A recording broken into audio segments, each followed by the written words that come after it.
Hello friends, जुनमणि देवी खाउंड, मैं एक advocate हूँ। This is river Brahmaputra, the mighty river, A scenery from the terrace of my house. It is river Brahmaputra. My younger daughter, she is enjoying the view, and you may also enjoy the sunset. See how beautiful it is. The sunset in river Brahmaputra at Guwahati, Assam.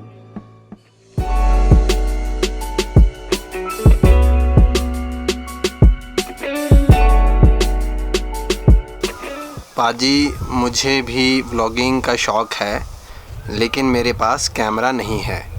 मेरे पास सिर्फ मेरा phone है।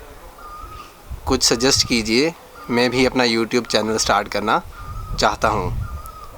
ये सवाल वैसे तो बहुत ज़्यादा कॉमन है, क्योंकि काफ़ी लोग व्लॉगिंग का शौक़ रखते हैं और वो भी इस तरह से व्लॉग्स बनाना चाहते हैं। जैसे कोई लोग फूड व्लॉग बनाना चाहते हैं, काफ़ी लोग मेकअप व्लॉग्स बनाते हैं, ब्यूटी व्लॉग्स बनाते हैं, कई लोग मेरी तरह ट्रैवल इवेंट्स व्लॉग बनाते हैं।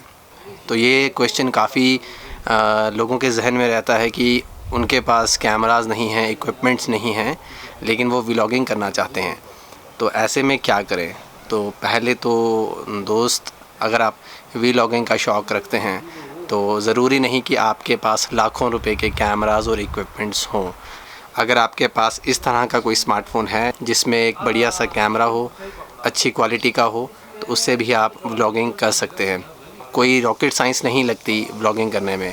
आपके पास कंटेंट होना चाहिए, इस तरह से एक पोर्टेबल कैमरा होना चाहिए, लाइक स्मार्टफ़ोन होना चाहिए, और कोशिश करें कि अगर आपके पास एक मोनोपॉड या कोई ट्राइपॉड या कोई ट्राइपॉड हो, उसके ऊपर आप इस कैमरा को इस तरह से फ़ोन को माउंट कर लें और किसी तरीके से माइक एडजस्ट कर लें। माइक आपको बहुत ही चीप प्राइसेस में मिल जाएगा, कोई कॉस्टली नहीं है। अपने बजट के हिसाब से ऑनलाइन जाके आप माइक ख़रीद लें। कैमरा तो आपके पास इसके साथ मिल ही जाएगा। अगर आप माइक नहीं ख़रीद सकते स्टिल, तो आप फ़ोन को इस्तेमाल कर सकते हैं, इसका इनबिल्ट माइक यूज़ कर सकते हैं। इसमें भी कोई दिक्कत नहीं है। जस्ट थोड़ी सी ऑडियो में क्वालिटी बढ़ जाने के लिए सजेस्ट कर रहा हूँ कि एक एक्सटर्नल माइक ज़रूर यूज़ करें। कुछ बेसिक चीज़ों का ज़रूर ध्यान रखना है। जैसे मैं हमेशा बोलता हूँ, कंटेंट का होना बहुत ज़्यादा ज़रूरी है। ऑडियंस आपके साथ जुड़नी बहुत ज़्यादा ज़रूरी है। महंगे गैजेट्स, महंगे इक्विपमेंट्स का मेरे को नहीं लगता कि व्लॉग्स में कुछ ज़्यादा फ़र्क पड़ता है। कुछ लोग, जब आपकी ऑडियंस बिल्ड होती जाती है, जैसे जैसे आप तरक्की करते हैं, तो ऑब्वियसली आप अपने लिए गैजेट्स जोड़ना शुरू करते हैं। इन्होंने मेरा एक वीडियो देखा था जिसमें मैंने अपने सारे ही कैमरा और गैजेट्स को इंक्लूड किया था। दोस्त, मैं आपको ये बता दूं कि जितने भी मेरे गैजेट्स हैं वो हर एक व्लॉग्स में सभी के सभी यूज़ नहीं होते। मोस्ट ऑफ़ द टाइम जो मैं व्लॉग्स करता हूं, ये सामने वाला कैमरा जिसको मैं फेस कर रहा हूं, इसके साथ करता हूं, जो निकॉन D5200 है। इसके ऊपर मैंने एक एक्सटर्नल माइक माउंट किया हुआ है और मेरे पास एक ट्राइपॉड है। और इन्हीं तीन चीज़ों के साथ, इन्हीं तीन गैजेट्स के साथ मैं अपना व्लॉग शूट करता हूँ मोस्ट ऑफ़ द टाइम। कभी कभी मुझे लगता है कभी सिनेमैटिक्स की ज़रूरत है तो मैं अपना ड्रोन यूज़ करता हूँ एरियल व्यू के लिए, और बाकी इक्विपमेंट्स का यूज़ करता हूँ। ये बाकी जो इक्विपमेंट्स होते हैं, गैजेट्स होते हैं, ये सिर्फ आपके वीडियो को हल्का सा एक्सपेक्टर देने के लिए होते हैं। कंटेंट की मैक्सिमम जो डिपेंडेंसी होती है आपके इन्हीं तीन प्राइमरी चीज़ों पर डिपेंड होती है। तो इस तरह से अगर आपके पास फ़ोन भी है खाली, आप इससे भी व्लॉगिंग कर सकते हैं। जस्ट आपके अंदर वो ज़ील होना चाहिए, कंटेंट क्रिएट करने का वो एंथुसियाज़म होना चाहिए, एनर्जी होनी चाहिए। आप क्यों नहीं कर सकते? आप उठें, करें, काम करें, बनाएं कंटेंट, अपलोड करें, यूट्यूब पे रिस्पांस देखें। लेकिन कुछ चीज़ों का तो आप ज़रूर ध्यान रखें व्लॉग बनाते टाइम। सबसे पहली चीज़, आपकी कैमरा हैंडलिंग होनी चाहिए, अच्छी होनी चाहिए। सिर्फ कैमरा में आप ही दिख रहे हैं, ये भी उतना अच्छा नहीं है। आप ऑडियंस जो देखना चाहती है उन चीज़ों को भी दिखाएं, उन व्यूज़ को भी दिखाएं। अगर आप जैसे फूड व्लॉग कर रहे हैं तो कैमरा में खुद को कम और जो फूड आप प्रिपेयर कर रहे हैं उनको ज़्यादा फ्रेम करें। अगर आप टॉक शोज़ कर रहे हैं, इस केस में कैमरा प्लेसमेंट का ज़रूर ध्यान रखें, मोबाइल की प्लेसमेंट का ज़रूर ध्यान रखें। जैसे अगर आप किसी के साथ मिलकर बैठकर बात कर रहे हैं, तो अगर आपके पास एक ही फ़ोन है तो इस तरह से अपने कैमरे को प्लेस करें, इस तरह से इन कैमराज़ का वाइड एंगल सेट करें कि उस वीडियो में फ़ीचर होने वाले दोनों जो इंडिविजुअल्स हैं वो दोनों कवर हों और वो दोनों एक्टिव दिखें। ऐसा ना हो कि कैमरा सिर्फ आपको फेस कर रहा हो और सामने जो आपके बैठे हुए हैं, जो जिनके साथ आप बात कर रहे हैं, वो दिख ही नहीं रहे फ्रेम में या कैमरे में आ ही नहीं रहे, और आ भी रहे हैं तो उनकी या तो पीठ आ रही है या हाफ फेस आ रहा है। तो इस तरह से कैमरा को प्लेस करें, इस तरह से कैमरा की प्लेसमेंट हो, सिनेमेटोग्राफी इस तरह से हो कि हर चीज़ प्रॉपरली विजिबल हो और वो सूदिंग भी लगे, आउट ऑफ फ्रेम ना लगे कोई भी चीज़, एक फ्रेम के दायरे में हर चीज़ हो।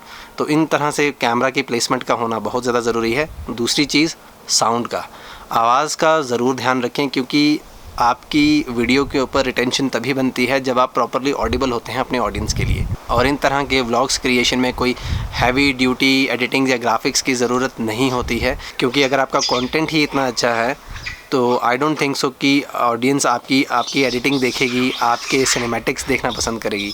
अगर आपका कंटेंट अच्छा है, अगर आपकी कैमरा प्लेसमेंट्स अच्छी हैं, सिनेमेटोग्राफी अच्छी है, साउंड आपकी प्रॉपर है, कंटेंट जो आप बना रहे हैं वो बेहतरीन है, तो ये जो चीज़ें हैं जैसे इफ़ेक्ट्स लगाना, कलर करेक्शंस, उसके बाद बहुत ज़्यादा हैवी ड्यूटी ग्राफिक्स लगाना, ये उतने मायने नहीं रखते। अगर आप देखें बहुत सारे ऐसे टॉक शोज़ आते हैं, बहुत सारे ऐसी रियलिटी शोज़ आते हैं जहाँ पे आपको ना के बराबर सिनेमैटिक्स देखने को मिलते हैं, और वहाँ पर ऑडियंस कंटेंट पे बिलीव करती है, ना कि किस तरह से ट्रांजिशंस लगी हैं, किस तरह से इफ़ेक्ट्स लगे हैं। अगर आप बिग बॉस भी उठा कर देख लें, उसमें आपको कोई सिनेमैटिक देखने को नहीं मिलेगा, लेकिन उसका व्यूअर बेस देखिए आप कितना ज़्यादा है। तो लॉजिकली व्लॉग्स में इतनी हैवी एडिटिंग अगर आपको कोई सजेस्ट भी करता है तो आई डोंट थिंक सो इतनी रिक्वायरमेंट होती है। आपका कंटेंट ही इतना अच्छा होना चाहिए कि ये सब चीज़ें फीकी पड़ जाए, इनकी ज़रूरत ही महसूस ना हो। समझने वाली बात तो ये है कि लोग आपको देखना चाहते हैं, आपके लाइफस्टाइल को देखना चाहते हैं। सिंपल सी एग्जांपल देता हूँ, जैसे कि मैं शिमला में रहता हूँ और मैं मॉल रोड पर जाकर एक व्लॉग शूट करता हूँ। मॉल रोड को मैक्सिमम लोगों ने देखा हुआ है।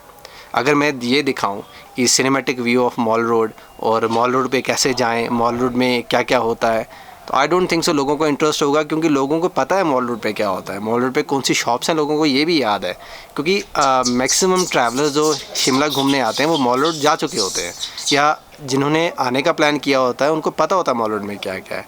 आपके वीडियो से वो कुछ एक्स्ट्रा जानने नहीं वाले। हाँ, लेकिन अगर आपका कंटेंट ऐसा होगा कि आप मॉल रोड गए, आपने मॉल रोड में जाकर ये काम किया और इस काम से आपको ये चीज़ मिली और यहाँ पे ये चीज़ें हुई, आपके साथ साथ क्या क्या इंसिडेंट्स हुए, क्या क्या इवेंट्स आपने वहाँ पे किए, वो मैटर करता है, वो आपका कंटेंट है। So content creation is different.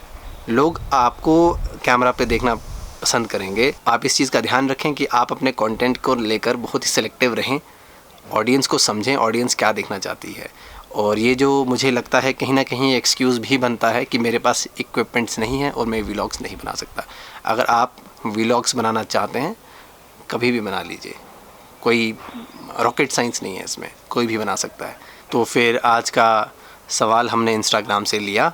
अब मिलते हैं हम अगले व्लॉग में, तब तक के लिए सत श्री अकाल।